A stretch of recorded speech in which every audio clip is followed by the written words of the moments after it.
And this is a despicable failure, some would argue, that's led to deaths. That's right, Shahan. In fact, you remember that initially this whole issue of the radiotherapy machines was something that was meant to improve the lives of cancer patients, because back in 2010, when those machines were bought for about 120 million rand, those were 2 machines, that was meant to reduce the waiting period, the time taken for these patients to receive that radiotherapy treatment. But that didn't last very long. And one of the reasons for that is because the maintenance contract was messed up shortly afterwards.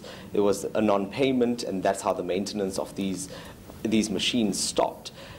But after that, it got worse, because the department then got in a different company to fix one of the machines, and we're told that that damaged it even further. And now we're in a situation where a new machine altogether has to be bought. We're told that that should happen at some point this year. But Shahan, we've been talking for most of the morning about the department and about all of these things that have gone wrong with the machines and the fact that oncologists are leaving. But there's also this other very, very serious issue, and that's the issue of patients and those people that are experiencing these delays and these challenges on the ground. Some have passed away. We've been trying to get numbers as to exactly how many patients have passed away as a result of this. But that's hard to come by because the department is not really releasing those figures. But Shahan, I'm here in this boardroom. I'm actually at the workplace of Jacqueline Luke, who's the sister. Her sister Annie passed away last year after suffering from cancer for just a few months. And I just want to bring her into this conversation as well. Jacqueline, thanks for taking the time to speak to us here while you're at work. I understand that your sister's ordeal was something that was very traumatic for your family, but you were saying to me that you felt that it could have been handled better by the health department. Mm-hmm. Yes, I think it should be handled much better. If only she had gotten treatment on time, my sister would have had a chance of survival even longer.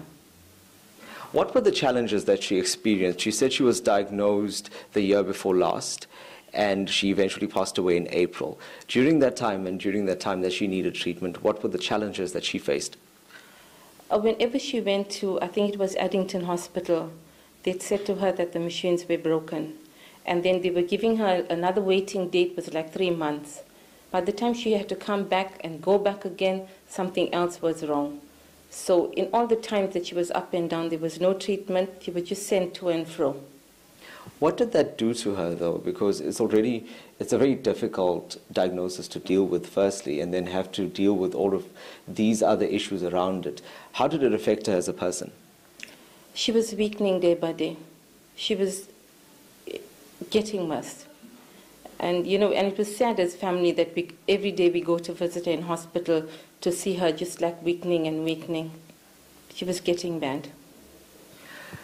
What were the reasons that were being given to Annie at the time when she was being sent back and forth? I mean, was there any valid reason? Was there any plan put in place to ensure that she could get this treatment? No, nothing. There was no plan put in place. It was just that they've given her a date. You go to the hospital. When she goes there, she waits the whole day, no treatment because the machines are broken. Then Stanger Hospital hadn't prepped her. They haven't sent in the documentation with her. It's been like numerous times where she was to and fro with that excuse.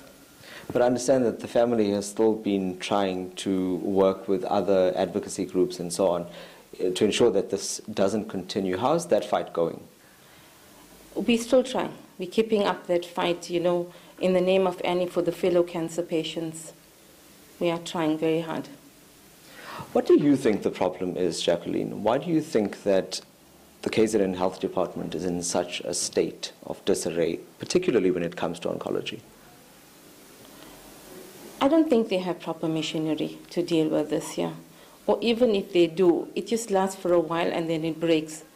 So I just think that the machinery, needs to be upgraded.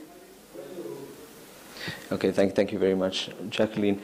Shahan, that's Jacqueline Luke, her sister Annie passed away last year, and as you can hear, it was quite a battle for her during this time because she was asked to go back and forth from one facility to the next, and it just seems like it really affected an already dire situation. She was already battling with the diagnosis of cancer and then had to further deal with these challenges. And that seems to be the case for many other patients at the moment, and that's why you have these advocacy groups like Miran, for example. We spoke to Mary de Haas, and she was saying that they're still fighting this battle just to ensure that these patients get the treatment that they deserve and don't have to wait 6 or 7 months like Annie had to.